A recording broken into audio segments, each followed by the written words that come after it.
Assalamualaikum warahmatullahi wabarakatuh. Berjumpa lagi dengan saya Gambarkan 3D YouTube Production pada segmen Tips dan Trik Komputer. Di pertemuan kali ini kita akan membahas bagaimana cara merubah smartphone menjadi mouse komputer. Bagaimana langkah-langkahnya? Simak dan ikuti tutorialnya berikut ini. Oke, langkah pertama yang harus kamu lakukan adalah pastikan handphone dan komputer kamu terhubung pada WiFi yang sama. Selanjutnya, buka Play Store di smartphone kamu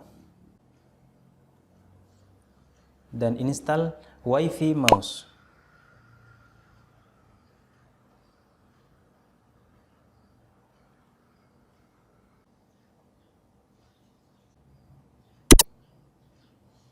Selanjutnya, buka browser favorit kamu di komputer.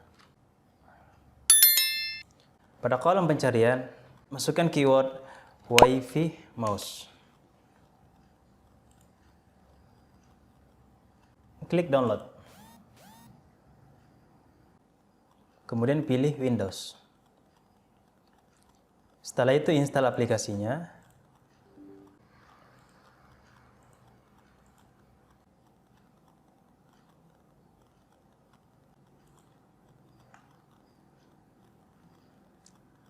Baik, berhasil install.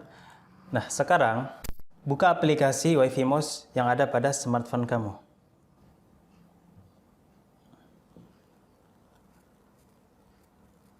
Di sini ada desktop. Ini adalah jaringan komputer kamu. Kemudian pilih desktop. Oke. Sekarang smartphone kamu sudah terhubung dengan komputer kamu yang dimana statusnya sebagai mouse. Di sini bisa kamu gerakkan. Di sini ada klik kiri, tengah, dan kanan. Ini ada klik kanan. Kita coba buka Explorer. Set. Nah, oke, data. Oke, double klik. Oke.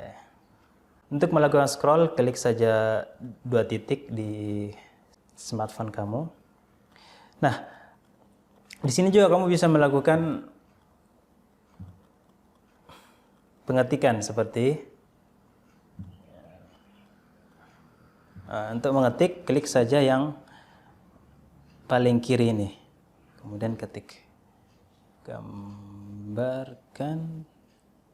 3D. Oke, mantap ya. Kamu juga bisa hapus. Nah, silakan kamu manfaatkan fitur ini. Ini hanya sebagai pengganti apabila mouse kamu tiba-tiba rusak atau gimana gitu, ya terserah kamu. Fitur yang ada di sini ada banyak sekali. Salah satunya mengetik, memutar atau play video. Kemudian ini adalah aplikasi-aplikasi yang ada di komputer yang bisa kamu akses melalui smartphone ini. Ada juga file explorer, diantaranya desktop file, download. Kita coba ke download. Di sini adalah file-file yang ada pada folder download di komputer saya. Kamu juga dapat mengakses seperti melogout, merestart, dan mematikan komputer kamu. Oke, silahkan kamu explore sendiri fitur ini sesuai kebutuhan. Oke, baik, saya kira demikian. Semoga bermanfaat. Sampai berjumpa di tutorial segmen berikutnya. Wassalamualaikum warahmatullahi wabarakatuh.